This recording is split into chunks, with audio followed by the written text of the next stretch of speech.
in 2019, between 2019 and 2020, he put together a 300-page report about this violence in the Middle Belt, and the title of the report was Nigeria's Silent Slaughter, Genocide in Nigeria and Implications for the International Community. Now, this report was presented to the U.S. State Department and to the U.S. presidency. So it was presented to the then U.S. Secretary of State, Mike Pompeo, and the then U.S. Vice President, Mike Pence. And if you recall, Hello, my great and wonderful people. How on a day today? I hope all of you day well. Today we get some videos and messages for our team. When we say one quickly the review to you concerning the things when we say it they happen right now for inside this country, Nigeria. Just as you rightly see one from the introduction of this very video, when it be say we they receive from David Hundeyin, when it be investigative journalist, how it be say it take commerce of this recent to grant interview for LL 24/7. Credits to LL 24/7 for this very video when Ibisi will they review to you shortly. And for this interview, he speak in details concerning this banditry when Ibisi it break everything down for inside this country as we speak today. And all the things when Ibisi he don't do to make sure say he bring to the awareness of the international community and also the people when we see they still get Nigerians for mind.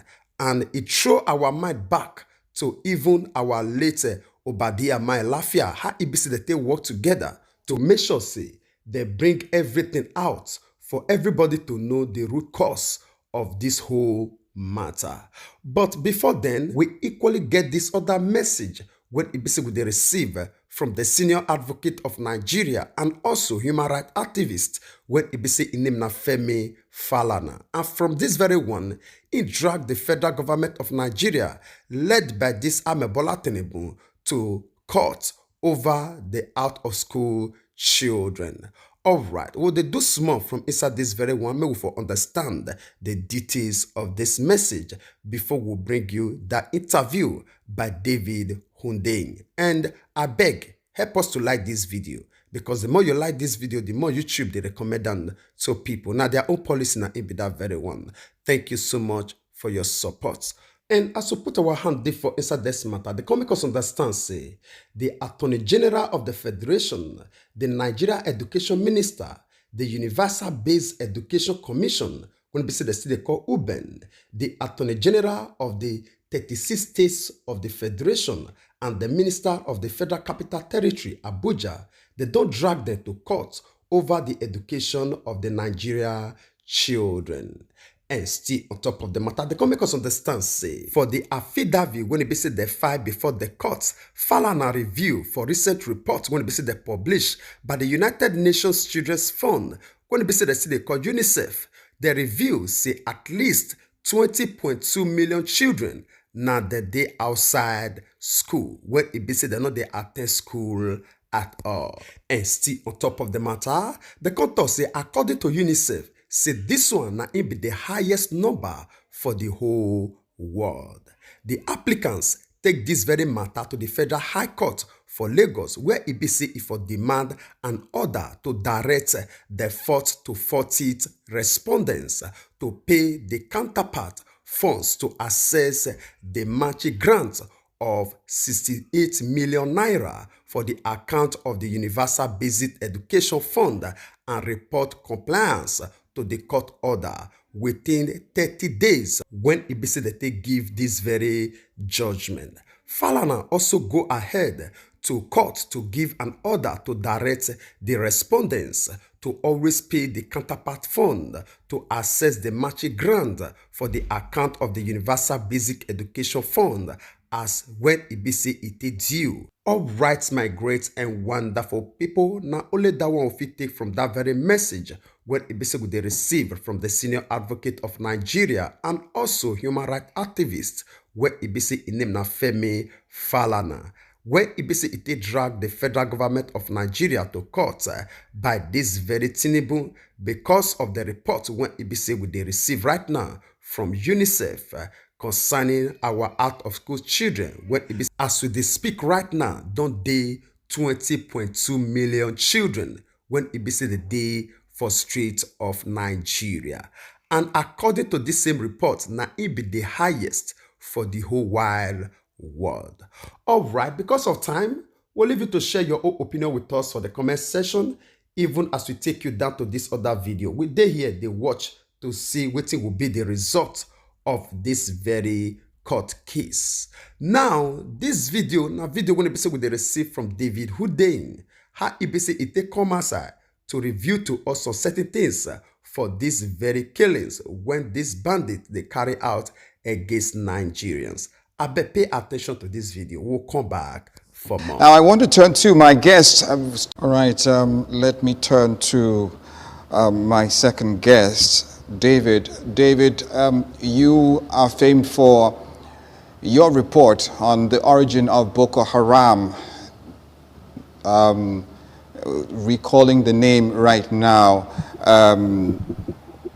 something for jihad, it escapes me, but I will recall now talking about that report you did. You have, talked about, the insecurity in your report and the origin of Boko Haram as a planned, a crime scene.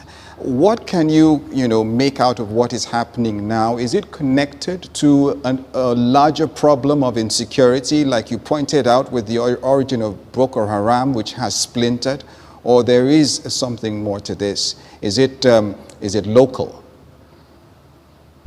So, for the avoidance of doubt, even though there is obviously there's an Islamic terrorism angle to the violence in the North and Middle Belt, is known, as you mentioned, Boko Haram and the splinter organizations like Ansaru, ISWAP, and the likes. This particular strand of violence taking place across the Middle Belt is in fact an ethnic genocide. This isn't just something that people are saying. This is a documented fact. If you recall, in 2021, there was a report which I publicized. When I say we, there were two involved. So there was an NGO called the International Project for Peace Building and Social Justice, PSG, and the International Committee on Nigeria, ICON, which I was affiliated with. And in conjunction with these NGOs, Dr. Richard Eke and Dr. Ayo Adedoyin and the late Dr. Obadiah Malafia, in 2019, between 2019 and 2020, we put together a 300-page report about this violence in the Middle Belt, and the title of the report was Nigeria's Silent Slaughter, Genocide in Nigeria and Implications for the International Community. Now, this report was presented to the U.S. State Department and to the U.S. Presidency. So it was presented to the then U.S. Secretary of State, Mike Pompeo, and the then U.S. Vice President, Mike Pence. And if you recall, shortly before Trump left office, at the start of in 2020, the last major decision that Mike Pompeo took as Secretary of State was to have Nigeria designated on the list of countries of particular concern for being for violation of religious freedom, which wasn't what we asked for. We had asked for the U.S. to appoint a special envoy to Nigeria, but I mean, we took what we could get. So that was a direct result of this report that was published. This report explicitly labeled this violence as an ethnic genocide, and the U.S. government agreed with this report. The reason why we didn't get the special envoy requested was essentially that the use or the deployment of American resources in that way couldn't be justified by the outgoing presidency, which is why all we got was a designation. So just for the purpose of record, for the purpose of not being unnecessarily vague about this is an ethnic genocide being perpetrated by a specific ethno-religious group which has, well, let me not say elements within a specific ethno-religious group who have designs on artificially replacing an entire population across the middle belt of Nigeria. Those populations generally tend to be either African traditional religious worshippers or Christians. They are being systematically replaced, right?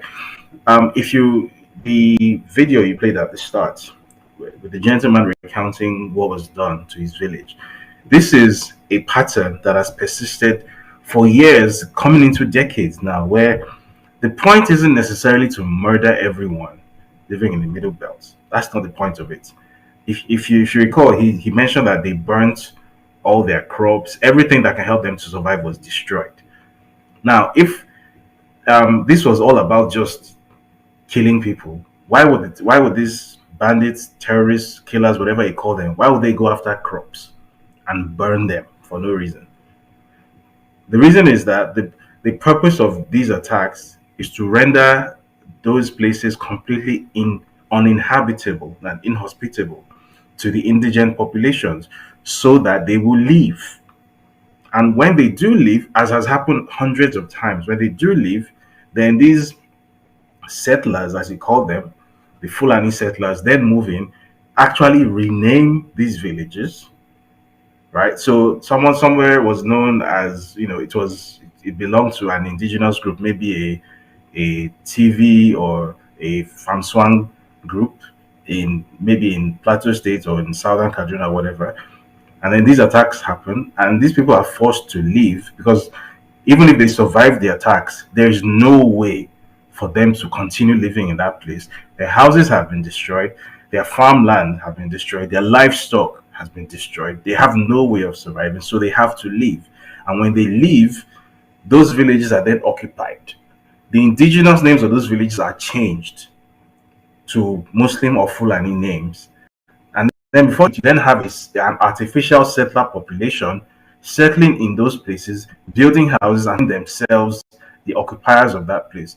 So that later on, when the original indigenous populations start to come back, then there's this whole thing going on about actually we are the owners of the land, and then the people who are then there will say no, we are you just here. There's a whole thing, and then the government gets involved, and the government will then say, okay, two of you have to find a way to survive together, and then this one will say, okay, we want our own traditional leader, and then before you know it, a place that was completely indigenous before and Christian or ATR, before you know it starts having population years, right? That is expansionism. That's how it works, right? It's a form of imperialism.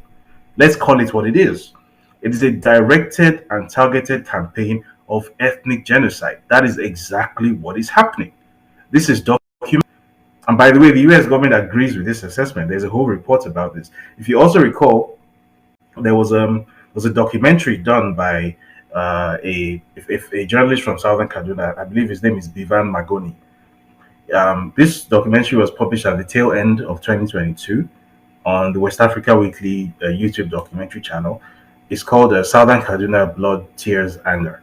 Whoever hasn't watched it should Google that name, Southern Kaduna Blood, Tears, Anger, and watch that documentary. All of this was documented in very great detail. This exact process I've described, how these villagers are attacked with this big goal of driving them out. The goal is not necessarily to kill everyone, but the goal is to inflict so much economic devastation and so much emotional trauma that people can no longer feasibly live in those places. The people who are there can no longer feasibly live in those places. They are forced to leave IDP camps or move to the state capital or whatever, or move down to Lagos. And then the first wave of attackers is then replaced by the next wave of settlers from the same ethnic group. And then before you know it, the name of the village is changed. And this has happened over 100 times. And that's just in Southern Kaduna alone. That's not counting the entire Middle Belt. That's just Southern Kaduna alone. So that's just to give you an idea of what is happening here. What we are witnessing is something very similar to what was done in Sudan. Sudan is a fairly recent example of how this works. So if you recall, in the 90s, going up onto the late noughties, similar thing going on in the area now known as Darfur and the place which is now known as South Sudan.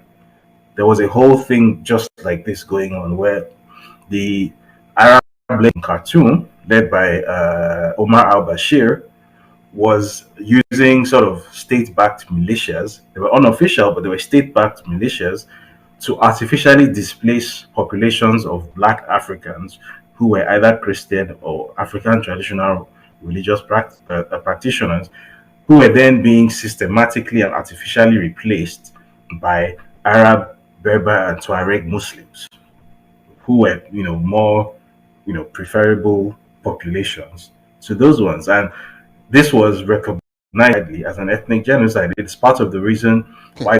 All right, my great and wonderful people, I believe say you don't hear everything in details from the mouth of David Hundeyin. I believe each and every one of us not day in the dark for this whole matter. And this very system, when it be said this man explained as we did talk right now. Even the federal government of Nigeria not dey for inside darkness concerning this matter. The international community not dey inside darkness, even as you hear David Hundeyin explain everything in details. All right, I will leave you to share your own opinion with us in the comment section. We hope for the best. We hope say all of us survive until solution come to each and every one of us. Share your own opinion with us in the comment section, even as we draw the line of this broadcast here. We will see you again when we see you. Remember, we love you all. Bye-bye.